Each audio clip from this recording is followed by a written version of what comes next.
কৃষক 70 ভাগ দিচ্ছে, প্রবাসীরা গার্মেন্টস শ্রমিকরা মিলিয়ে আমার রাষ্ট্রটাকে বাঁচিয়ে রাখছে। এখন এটা না জোগাড় না দিলে তো শেষই।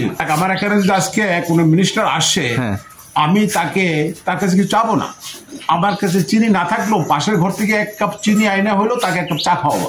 একটাই স্লোগান, কৃষক বাঁচলে দেশ বাঁচবে। ইয়েস, চমৎকার একটা। আমার এখানে এই যে করোনা গেল, গত কোভিড-19 সারা ওয়ার্ল্ড স্থবির হয়ে গেছে, স্তব্ধ। ব্যাংক, বিমা সবকিছু ইন্ডাস্ট্রি সবকিছু ঘরে চলে গেছে। কিন্তু আমার কৃষক যদি দাঁড়িয়ে না থাকতো তাহলে সকল মানুষ মারা যেত। আসসালামু আলাইকুম সুপ্রিয় খামারি ভাই বোনেরা, আজকে চলে আসছি আলাউদ্দিন ভাইয়ের খামারে। এটা হচ্ছে নামতলা বড়বাড়ি। ভাই আসসালামু আলাইকুম, কেমন আছেন? হ্যাঁ আলহামদুলিল্লাহ ভালো আছে। ভালো। জি, কতদিন ধরে আপনি মানে গাভী লালন পালন করছেন আপনারা? আসলে এগুলো আমাদের বাপদাদারও মানে টুকটাক ঘরে 2-4টা গাভী লালন পালন করছে, তাই না? এখান থেকে আমাদের যেগুলা আছে। আচ্ছা, ওইভাবেই আপনারা কন্টিনিউ করতেছি। তো জাত উন্নয়ন হয়েছে। আচ্ছা, আগে তো দেশি গরু লালন পালন করতো। এখনকার যে ফিজিয়ান হলস্টাইন গরু আসছে। আচ্ছা, উন্নত মানের গরু, এগুলো তো 15 লিটারের উপরে দুধ দেয়। আচ্ছা, কটা গাভী আছে আপনার? আমার আছে আপাতত 4টা। কি রানিং দিচ্ছে না? আচ্ছা, আরো কিছু বাকনু মানে ওই যে বকনাও আছে না? এগুলো কি মানে নিজেদের জন্য রেখে দেন না কিছু বেচা কিনাও করেন? না, নিজেরই। আবার ওই যে কখনো যদি ভালো হয় কিন্তু রাখিয়ে দিই। আচ্ছা, কিছু সমস্যা হলে তখন করে দেবে। আচ্ছা, তো এমনি গাভী লালন পালন যারা করতেছেন বা অনেকে নতুন দেশের বাইরে থেকে এসে প্রবাসীরাও নতুন খামার করতে চাচ্ছে, তো তাদের উদ্দেশ্যে আপনি কিভাবে খামার করবে বা কিভাবে শুরু করবে, যদি এই উদ্দেশ্যে কিছু বলেন বা আপনাদের অভিজ্ঞতাটা। আসলেই বিষয় হচ্ছে যে আমাদের এই গরুগুলো হলো যে অনেকটাই বিদেশি গরু, তো এগুলা উন্নত জাত, দুধ দেয় বেশি, ওদের খাবার দাবারের আসলে সবকটাই হাইব্রিড। আচ্ছা, হাইব্রিড মানে high technology. High technology use না করলে আর যদি প্রপার আপনি না জানেন, তাহলে লোকসান খাওয়ার সম্ভাবনাই বেশি। আচ্ছা, কিন্তু যদি আমি এইগুলার সম্বন্ধে ধারণা থাকে, জানা থাকে, তাহলে খারাপ না। আমাদের দেশে তো যে কৃষি প্রধান দেশ, তো আসলে এগুলাতে কেউ গুরুত্ব দিচ্ছে না, কিন্তু ভালো, খারাপ না। আপনি চমৎকার একটা কথা বলছেন। কৃষি খাতে কিন্তু বর্তমান তরুণ সমাজরাও আসতেছে না। আপনারা যারা ব্যবসা তাদের বয়সী আছেন, তারা যা মানে বাপদাদাদের ঐতিহ্যটা ধরে রাখতেছেন, 2-4টা গরু লালন পালন করতেছেন। কিন্তু ইয়াং জেনারেশনরা কৃষি ইউনিভার্সিটিতে পড়তেই চাচ্ছে না, ইঞ্জিনিয়ারিং পড়তে যাচ্ছে, ডাক্তার হতে যাচ্ছে। এটা একটা বড় সমস্যা। বাংলাদেশ কৃষি প্রধান দেশ। হচ্ছে প্রাণীর ডাক্তার, ডক্টরেট করছে, কিন্তু বলে কি সে পশুর ডাক্তার। এখন বিষয়টা হয়ে গেছে কি একটু আনস্মার্ট, মানে একটু মানে কৃষিতে মানুষকে একটা প্রাধান্য দিচ্ছে না। আর এই জন্য কিন্তু খাদ্য বাংলাদেশে। আমিও বাইরে ছিলাম। কোথায় ছিলাম? আমি সৌদিতে ছিলাম। ওই যে আমি অনেক দেশে ঘুরছি। বিষয় হচ্ছে যে আমরা ওই যে কৃষিতে দেখছি যে সারা ওয়ার্ল্ডেই কৃষিকে প্রাধান্য দিচ্ছে, মর্যাদা। না, কারণ হচ্ছে আপনি ছোট একটা বাচ্চা যখন জন্মগ্রহণ করে পৃথিবীতে আসে, তারপর থেকে কিন্তু একটা চিৎকার দেয় শুরু করে, কি জন্য? খাবারের জন্য। তো মানুষের তো প্রথমেই খাবার দেয়া শুরু। নিশ্চয়ই, হ্যাঁ, আপনি বাঁচতে হলে খাবার লাগবে। কিন্তু এই যে আপনার বাইরের দেশে তারা যে প্রাধান্য দিচ্ছে, আমরা কিন্তু এটা দিচ্ছি না। কারণটা কি? আমাদের সোসাইটির মন মানসিকতাটাই তৈরি হয়েছে এবার। আমার একটাই স্লোগান, কৃষক বাঁচলে দেশ বাঁচবে। ইয়েস, চমৎকার একটা। আমার এখানে এই যে করোনা গেল, গত কোভিড-19 সারা ওয়ার্ল্ড স্থবির হয়ে গেছে, স্তব্ধ। ব্যাংক, বিমা সবকিছু ইন্ডাস্ট্রি সবকিছু ঘরে চলে গেছে। কিন্তু আমার কৃষক যদি দাঁড়িয়ে না থাকতো তাহলে সকল মানুষ মারা যেত। 2 বছর সবকিছু বন্ধ ছিল, তাহলে এই ব্যবসাটা চলছে কিভাবে? আর মানুষ কিভাবে খাদ্য খাইলো? পশু পাখি কোথেকে খাবার পাইলো? কৃষকরা বেঁচে ছিল এবং কৃষকরা এটা ধরে রাখছে, কন্টিনিউ করছে। তাদের শ্রম, মেধা এবং তাদের পুরান শ্রম দিয়ে তারা এটা করে গেছে। লোকসান হয়েছে, তারপর দেশকে বাঁচিয়ে রাখছে। এবং ছাড়ে নাই। কিন্তু এগুলাকে এখন মূল্যায়ন করছে না। যেমন আমাদের এখন আমরা ফসল করছি, ওই যে কৃষি ফসল যেগুলো ধান উৎপাদনের জন্য, এবার শুধু বন্যার কারণে অনেক ক্ষয়ক্ষতি হয়েছে, কিন্তু কোনো কৃষক এগুলা লোকসানটা খুশি আনতে পারে নাই। কিন্তু এখানে যদি গভর্নমেন্ট একটু সাপোর্ট দেয় বা অন্তত দেয় যে আমরা একটু করতে পারি, সম্মানটা, কিছু প্রণোদনা বা কিছু বীজ, অথবা শুধু তাদের পাশে দাঁড়ানো, কিছু সার দিল, 5 কেজি 10 কেজি সার দিল, কিচ্ছু লাগবে। শুধু সম্মানের আপনি আসছেন, কথা বলতেছেন, শুধু আসবে, কথা বলবে, সুবিধা অসুবিধা, হ্যাঁ মানে ওরা ইমপ্রেস হবে। ইয়েস, আপনি একদম চমৎকার কথা বলছেন, আসলে কিছু চায় না, তাই না?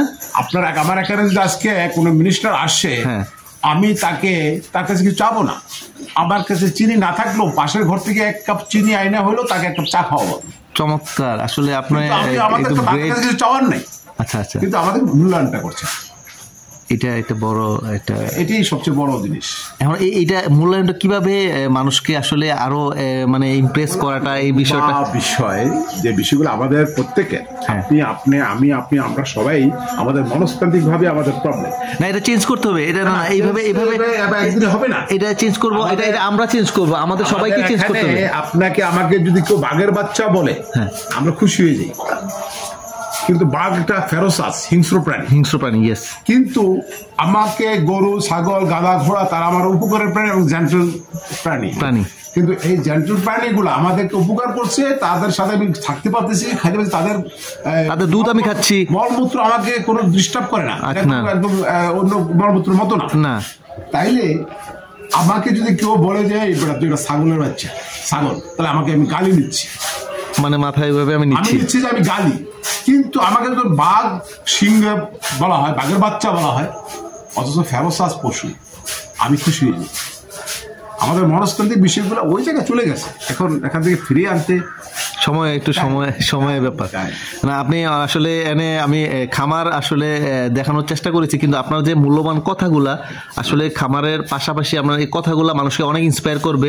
আসলে তরুণ সমাজদের জন্য একটা বড় উনি যে কথাগুলো বললেন, আসলে আমরা এই যে গরু সকালবেলা আপনি দুধ প্রোটিন, আপনি এটা ছাড়া কিভাবে আপনি আমার রাষ্ট্রের 70% আপনার যে যোগানটা দিচ্ছে, রেভিনিউ তো আমাকে অর্থনৈতিকভাবে 70% যোগান দিচ্ছে, সন্দেহ নেই না। আসলে 3 শ্রেণীর মানুষ, কৃষক 70% দিচ্ছে, প্রবাসীরা, গার্মেন্টস শ্রমিকরা মিলিয়ে আমার রাষ্ট্রটাকে বাঁচিয়ে রাখছে। এখন এটা না যোগান না দিলে তো শেষ হয়ে যাবে। এখন কৃষক কি করবে? এখন বড় প্রবলেম হলো ওইটা, আপনাকে গরু খামার করে হালাল ভাবে স্বাভাবিক জীবনযাপন আপনি করতে পারবেন। হয়তো আপনি ছোট্ট করে টিন শেড বা একটা 1 তলা বাড়ি করতে পারবেন, কিন্তু আপনি যদি মনে করেন যে দ্রুত তাড়াতাড়ি চিন্তা করি আমরা কি আমাকে ঢাকাতে উঠতে হবে, বড় বাড়ি লাগবে, টাওয়ার করা লাগবে, আমাকে আরো বড় কিছু হইতে হবে, তাইলে এখান থেকে হবে না। এটা করতে হলে দুর্নীতি লাগবে, মেগা দুর্নীতি লাগবে। আর আসলে এই যে এটা সবচেয়ে বড় একটা বিষয়, মানে সৎ হালাল ভাবে যে কথাটা বলছেন, আপনি 2-4টা যদি গাভী পালেন, যে 2টা গাভী দ্বারা ছোট্ট 3-4 জনের একটা পরিবার চলতে পারে। আমার বিশ্বাস যদি সে হালাল ভাবে সুন্দর পরিচর্যা করে চলে, একটা গাভী থেকে সে চলতে পারবে সুন্দর। আর 4টা গাভী যদি সে নিজে করে, তাহলে সুন্দর ভাবে বাণিজ্যিক ভাবে মোটামুটি আপনি দুধ বাইরে বিক্রি করতে পারবেন, 2-4 লক্ষ টাকা সে আর্ন করে সুন্দরভাবে চলতে পারবে, ভালো। কিন্তু ওই যে ইজ্জতটা, না ইজ্জত আছে, ইজ্জত পাবেন অবশ্যই, ইজ্জত আরো গ্রো করবে। আমরা ইয়াং জেনারেশনরা অবশ্যই, আমরা তো গর্ব করি আমার বাবা কৃষক, অবশ্যই। না আপনি দেখেন এই যে আপনি গরু থেকে কি পান, আপনি কুরবানির সময় একটা গরু লাগবে, এই গরুটা কোথা থেকে পাবেন? এটা কি বাইরে থেকে ইম্পোর্ট করবেন? না, আপনার পালতে হবে, আপনি নাহলে আমি নাহলে আরেকজন এটা গরুটা পালতে হবে, তাই না? তারপরে এই যে দুধ, প্রতিদিন আপনার প্রত্যেকটা মানুষের দুধ লাগে, মিনিমাম একটা ফ্যামিলির জন্য 1/2 কেজি দুধ মিনিমাম লাগে। তাহলে আপনি সারা বাংলাদেশে যদি 16 কোটি 18 কোটি লোক হয়, তাহলে আপনি যদি 1/2 কেজি করে দুধ দেন, এত দুধ কোথা থেকে আসবে? আমাদেরকে এটা সংগ্রহ করতে, আমাদের প্রোডাকশন যেতে হবে, এটা কনসার্ন। এই যে গাভীগুলো পালতেছেন, আপনার বছর শেষে একটা বাছুর আসতেছে সুন্দর, এটা দিয়ে কিন্তু আপনার সুন্দর একটা না। আসলে আমাদের ওই যে রাষ্ট্রীয়ভাবে যেগুলো করার দরকার, কৃষি উপদেষ্টাদের আসলে এইদিকে আরো বেশি আমূল পরিবর্তন। একসময় 79-তে যখন আমার দেশ চাল রপ্তানি করলো, 74-এ দুর্ভিক্ষের পরে, কিন্তু এটা একটা ভীষণ ছিল যে আরো সামনে যেতে হবে, আরো উপর ছিল। এটা অবশ্য জিয়া রহমানকে কৃতিত্ব দেওয়া লাগে, কারণ উনি এই পশু এবং ওই যে কৃষি উনি নিজে ধান চাষের যে খাল টাল খনন করা চাচ্ছিলেন, যে এটাকে ডেভেলপ করা। আপনার কারণ বাঁচতে হলে আমার খাদ্য লাগবে, প্রত্যেকটা জিনিস করেছে। আপনি ডেয়ারি বলেন, পোল্ট্রি বলেন, ফিশারিজ বলেন, ফিশ, আমরা যে পড়লাম এই যে তেলাপিয়া, যে আফ্রিকান ফিশ, আমাদের পাঠ্যপুস্তকে এটা ছিল। তো এগুলো করার পরে আসলে দেশটা একটু হয়েছিল, কিন্তু দুর্নীতিবাজদের কারণে ওই যে কালো টাকার কাছে আপনি কিছুই পাবেন না, সম্মান পাওয়ার তো প্রশ্নই ওঠে না। কারণ এটা একটা বিশাল প্রজেক্ট। আমরা তো শখ করে করি, এগুলো তো আমাদের শখের জিনিস। আমার বাবা করছে, আমার দাদা করছে, এগুলো আমাদের ঐতিহ্য। সুন্দর চমৎকার কথা বলছেন। তো আসলে আমি আবারও আপনি আলাউদ্দিন ভাইয়ের যে মেসেজগুলো এগুলা আমি খামারিদের এবং তরুণ উদ্যোক্তা যাদের তাদেরকে আমি পৌঁছে দেব, এবং তারা যেন এই যে মাংস এবং দুধ উৎপাদনশীল খামার করার জন্য উদ্বুদ্ধ হয় এবং দেশের যে ঘাটতি রয়েছে, খাদ্য ঘাটতি, সেটা যেন পূরণ করতে পারে। দুটা জিনিস যদি কোনো উদ্যোক্তা করে, এক হলো যে এটাকে ভালোবাসতে হবে। আচ্ছা আচ্ছা, যে আমি প্রাণীগুলোকে ভালোবাসি, হ্যাঁ, আর এই প্রাণীদের চোখের দিকে দেখে বলতে হবে যে প্রাণীটা তো বোবা, সে তো বুঝে না আমি আমাকে সে কি চাই। হ্যাঁ, আবার তার ভাষাও আমরা বুঝি না। দিবেন, হ্যাঁ, আপনার চিকিৎসাটাও জেনে নেবেন, আপনি ডাক্তার হয়ে যাবেন। ওই ভালোবাসা দিয়ে যদি আপনি এগুলাকে লালন পালন করেন, কোনো সমস্যা করতে পারবেন। হয়তো একবার দুইবার সমস্যা হবে, কিন্তু পরে আস্তে আস্তে যদি সে আন্তরিকতার সাথে আসে। আর যদি বলে যে আমি ঘাস কাটবো, আমি কি না গরু গোসল করাবো, এই সে আমাকে গরু ব্যাপারী বলবে, মানুষের আমাকে গোয়ালে বলবে, এইসব চিন্তাধারা নিয়ে আসলে হবে না। মানে চিন্তাধারা আগে চেঞ্জ করতে হবে, তাই না? গরুর সাথে গরুর ভালোবাসা, মানে গরু লালন পালন, এইটার প্রতি একটা মহব্বত থাকতে হবে, তারপরে সে তার মধ্যে একটা প্রত্যেকটা জিনিসই আপনার শুধু গরু বাছুর না, আপনি একটা ফুলের গাছকেও যদি যত্ন না নেন, ভালো ফুল আসবে।